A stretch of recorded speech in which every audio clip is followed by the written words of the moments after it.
तो चलिए दोस्तों, आज हम लोग प्रेजेंट कंटिन्यूस टेंस के बारे में जानेंगे। ठीक है। तो सबसे पहले शुरुआत करने से पहले जब भी किसी टेंस की शुरुआत करते हैं तो सबसे पहला काम होता है पहचान। कैसे जानेंगे कि ये उस टेंस का वाक्य है या नहीं है। तो प्रेजेंट कंटिन्यूस टेंस की पहचान होती है कि इनके जो हिंदी के वाक्य होते हैं, जो हिंदी में जो ये वाक्य होते हैं, उनके अंत में, हिंदी वाक्यों के अंत में रहा है, रही है आदि शब्द आते हैं। आदि का मतलब ऐसे ही और शब्द आ सकते हैं, जैसे कि रहा है, रही है, रही हूँ या रहा हूँ आदि शब्द आ सकते हैं। इसी प्रकार से उदाहरण के तौर पे जैसे हम देख लें, एग्जाम्पल के तौर पे, कि वह घर जा रही है। जैसे हमने ये सेंटेंस देखा तो तुरंत हमें आखिर में क्या मिला? रही है। रही है का मतलब हो गया कि ये प्रेजेंट कंटिन्यूअस टेंस का वाक्य है। तो अब जानते हैं कि अफर्मेटिव सेंटेंस यानी स्वीकारात्मक वाक्य कैसे बनाएंगे हम लोग। अफर्मेटिव सेंटेंस बनाने का नियम, ठीक है। जो नियम है इसका, वो नियम हम देखते हैं। सबसे पहला हमारा सब्जेक्ट, सब्जेक्ट मतलब हो गया हमारा कर्ता, ठीक है। उसके बाद इज, आर या एम, ये जो हमारी है प्रेजेंट कंटिन्यूअस टेंस की हेल्पिंग वर्ब है। इसके बाद है मेन वर्ब, जो है मेन वर्ब, उसकी आईएनजी फॉर्म, मेन वर्ब की आईएनजी फॉर्म प्लस ऑब्जेक्ट यानी कर्म और प्लस अदर वर्ड यानी अन्य शब्द। तो दोस्तों थोड़ा और जान लेते हैं। इज का प्रयोग हम करते हैं एक वचन कर्ता यानी सिंगुलर नंबर के साथ। आर का प्रयोग करते हैं बहुवचन कर्ता यानी प्लूरल के साथ। और एम का प्रयोग फर्स्ट पर्सन प्रोनाउन है आई, आई के साथ एम हर बार आता है। एम का प्रयोग हमेशा आई के साथ किया जाता है। एग्जाम्पल के तौर पे हम एक दो एग्जाम्पल देखेंगे। एक एग्जाम्पल हम ले लेते हैं कि वह आम खरीद रहा है, वह आम खरीद रहा है। तो हमारा सब्जेक्ट हो गया, सबसे पहले हमारा सब्जेक्ट यानी हमें कर्ता ढूंढना है। कर्ता का मतलब है जो काम को करे। कौन आम खरीद रहा है? वह, थर्ड पर्सन और ये पुल्लिंग में है तो वह की हो गई ही एक वचन है, ही के साथ इज का प्रयोग करेंगे, ही इज। उसके बाद मेन वर्ब, क्या काम हो रहा है? खरीदना, बाई, और खरीदना की कौन सी फॉर्म लगेगी? आईएनजी फॉर्म, प्लस ऑब्जेक्ट, क्या खरीद रहा है? मैंगोस।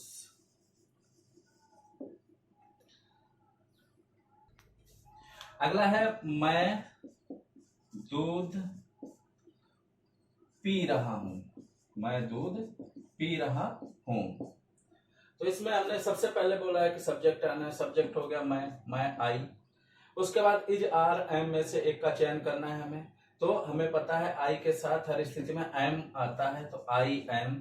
उसके बाद मेन वर्ब की आईएनजी फॉर्म, मेन वर्ब क्या है? पीना, पीना की होती है ड्रिंक, और उसकी आईएनजी फॉर्म होगी ड्रिंकिंग। क्या पी रहे हैं हम? The milk. चलिए आगे देखते हैं। अब हम समझते हैं निगेटिव सेंटेंस के बारे में। निगेटिव सेंटेंस, निगेटिव सेंटेंस को बनाने के लिए सबसे जो नियम है उसका नियम यह है कि सबसे पहले सब्जेक्ट, सब्जेक्ट यानी कि कर्ता, उसके बाद वही helping verb is, are, am, और उसके बाद केवल यहाँ पे नॉट जुड़ जाता है। अफर्मेटिव और निगेटिव में केवल इतना डिफरेंस है कि यहाँ पे जो ये नॉट जुड़ जाता है, बाकी सब सेम रहता है, बिल्कुल वैसे रहता है जैसे अफर्मेटिव सेंटेंस में रहता है। उसके बाद मेन वर्ब की आईएनजी फॉर्म का प्रयोग करते हैं, और फिर ऑब्जेक्ट, और फिर अदर वर्ड यानी अन्य शब्द। एग्जाम्पल के तौर पे देखते हैं हम। तुम पत्र नहीं लिख रहे हो। तो सबसे पहला काम है सब्जेक्ट, सब्जेक्ट क्या है? यू। उसके बाद इज, आर, एम में से एक का चयन है, यू चूंकि बहुवचन है, बहुवचन के साथ हम क्या प्रयोग करते हैं? आर। उसके बाद नॉट, नहीं है निगेटिव है तो नॉट लगा दिया। उसके बाद मेन वर्ब क्या है? लिखना, लिखना की होती है राइटिंग। क्या नहीं लिख रहे हो? The letter. अगला एक है वह झूठ नहीं बोल रही है, वह झूठ नहीं बोल रही है। तो सबसे पहला काम सब्जेक्ट, सब्जेक्ट हो गया वह, चूंकि ये स्त्रीलिंग है तो वह की हो जाएगी यहाँ पे सी। एक वचन है तो इज लगाएंगे, इज। उसके बाद नॉट, उसके बाद मेन वर्ब बोलना, टेल। आईएनजी फॉर्म होगी टेलिंग ए लाई। चलिए बात करते हैं इंट्रोगेटिव सेंटेंस की।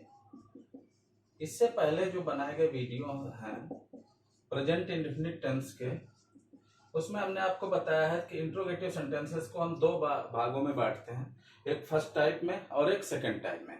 फर्स्ट टाइप में वे वाक्य होते हैं जो क्या से शुरू होते हैं, और सेकंड टाइप में वे वाक्य होते हैं जिनमें प्रश्नसूचक शब्द वाक्य के बीचों बीच होता है। तो सबसे पहले इंट्रोगेटिव सेंटेंसेस में हम फर्स्ट टाइप की बात करेंगे।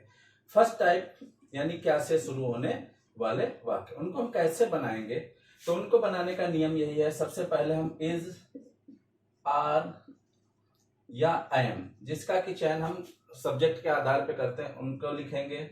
फिर उसके बाद हमने सब्जेक्ट लिखना है।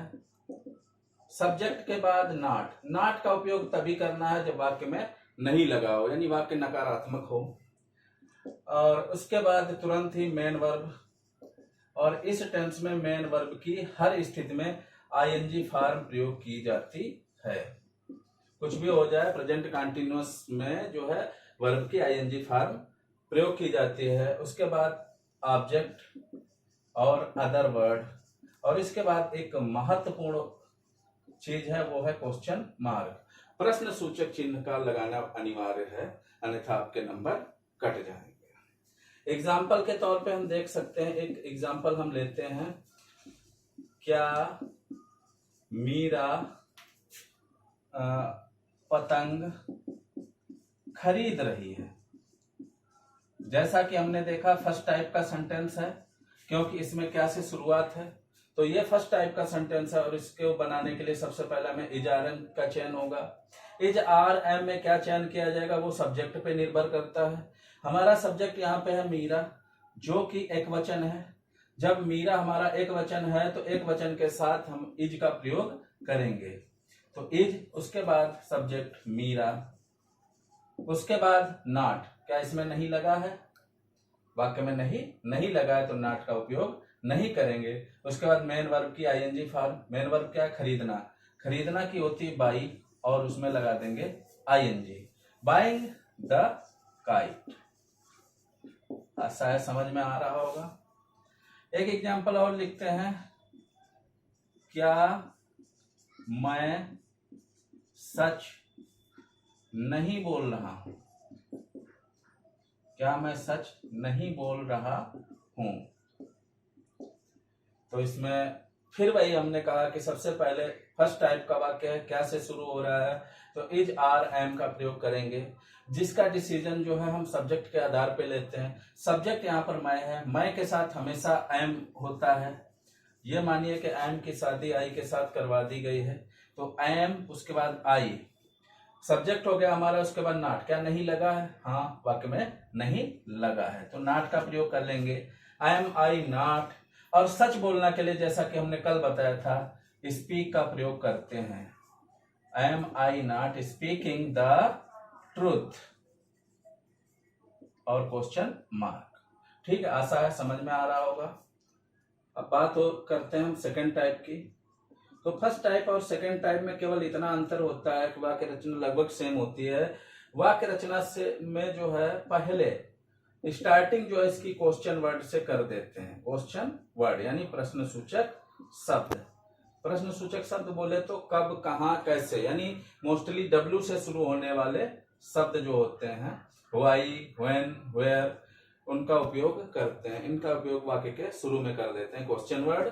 उसके बाद is are am helping verb के रूप में हो जाती है, सब्जेक्ट। उसके बाद नॉट, अगर नहीं लगा है तभी नॉट का उपयोग करेंगे, अन्यथा नहीं उपयोग नहीं होगा, प्लस मेन वर्ब की आईएनजी फॉर्म और ऑब्जेक्ट और अदर वर्ड और लास्ट में क्वेश्चन मार्क।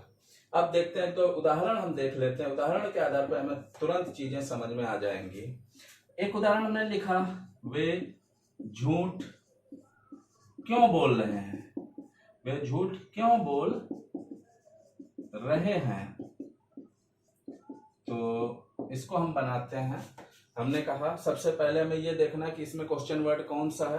क्वेश्चन वर्ड यहाँ पे हमें तुरंत पता चला कि क्यों है। सबसे पहले क्वेश्चन वर्ड क्यों की होती है, व्हाई। उसके बाद is, are, am, decision subject के आधार पर। सब्जेक्ट है वे मतलब बहुवचन है, बहुवचन के साथ आर का उपयोग करेंगे, तो व्हाई आर। उसके बाद सब्जेक्ट दे। उसके बाद नॉट, लगा नहीं है नहीं तो छोड़ देते हैं। मेन वर्ब की आईएनजी फॉर्म, बोलना क्या होती है, झूठ बोलने के लिए टेल लगाते हैं, टेलिंग हो गया। और क्या, ए लाई, झूठ। एक एग्जांपल और देख लेते हैं, भिखारी भीख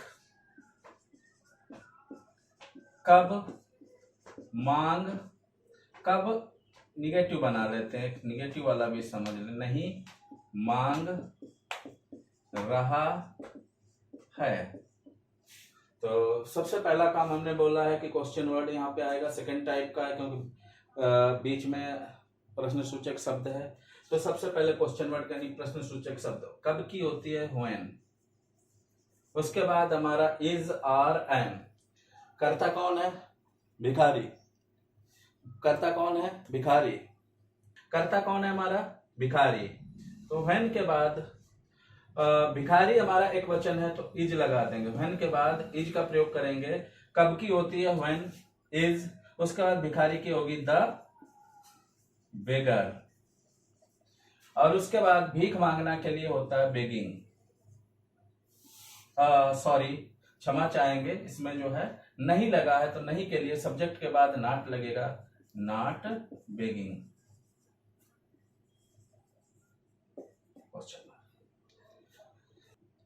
आशा है आपको समझ में आ गया होगा।